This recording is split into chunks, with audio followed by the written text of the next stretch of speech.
গুটি কয়েক মন্ত্রীর জন্য আমি আমার সরকারের বদনাম আমরা চাই না। বারবার বলছি মাননীয় অর্থমন্ত্রী, আপনি ব্যর্থ হবেন না।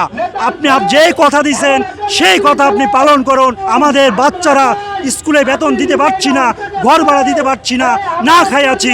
3 কোটি পরিবার আজ খোলা আকাশের নিচে।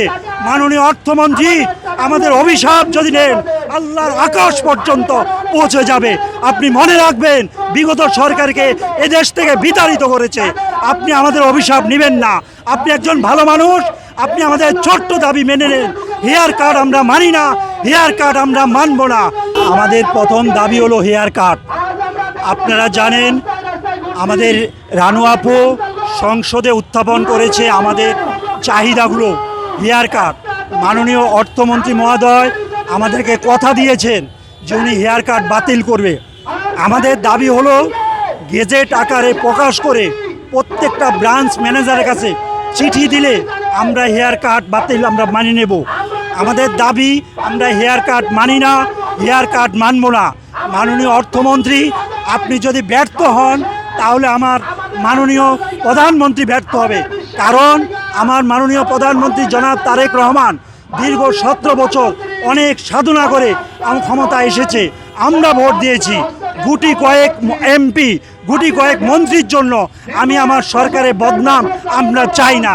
আমাদের সরকার, আমরা চাই আমাদের সরকার যেন ঘুরে দাঁড়ায়।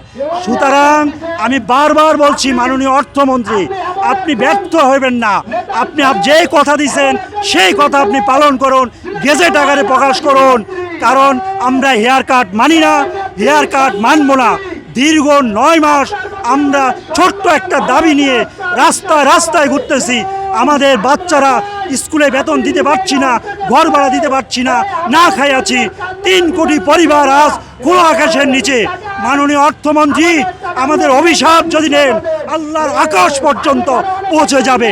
আপনি মনে রাখবেন, বিগত সরকারের ফাঁসি পর্যন্ত হয়ে গেছে। বিগত সরকারকে এদেশ থেকে বিতাড়িত করেছে। আপনি আমাদের অভিশাপ নেবেন না। আপনি একজন ভালো মানুষ, আপনি আমাদের ছোট্ট দাবি মেনে নেন। হেয়ার কার্ড আমরা মানি না, হেয়ার কার্ড আমরা মানব না। হেয়ার কার্ড অতি শীঘ্রই প্রজ্ঞাপন জারি করুন।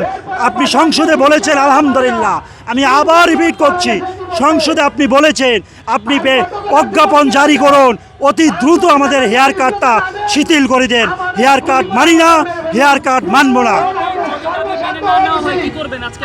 হেয়ার কার্ড যদি আমাদের মাননীয় অর্থমন্ত্রী যদি আমাদের হেয়ার কার্ড যদি না মানে, আমরা আজকে এখান থেকে লং মার্চে সচিবালয় যাব। আমরা ডে বাই ডে সমগ্র বাংলাদেশে 3 কোটি পরিবার, 76 লক্ষ গ্রাহক, আমি একজন কাতার প্রবাসী, এই 3 কোটি পরিবার যদি সমগ্র বাংলাদেশে মাঠে নামে তাহলে আমার প্রিয় সরকারের তো ক্ষতি হবে। আমি চাই না বর্তমান সরকারের একটু ক্ষতি হোক। এর সামান্য দাবি, কারণ বিগত সরকার লুড়ি পুড়ি সব টাকা নিয়ে গেছে। এই টাকাটা আমাদেরকে রিকভার করুন। আপনি সরকার, আপনি অর্থমন্ত্রী, আপনি পরিকল্পনা মন্ত্রী, আপনি ইচ্ছা করলে আমাদের ব্যাংকটা লেনদেন করতে পারেন। আপনার কাছে আকুল আবেদন, না হলে আমরা লং মার্চে যাব, কঠোর আন্দোলনে যাব। ধীরে ধীরে সমগ্র বাংলাদেশে আমরা আন্দোলন করব।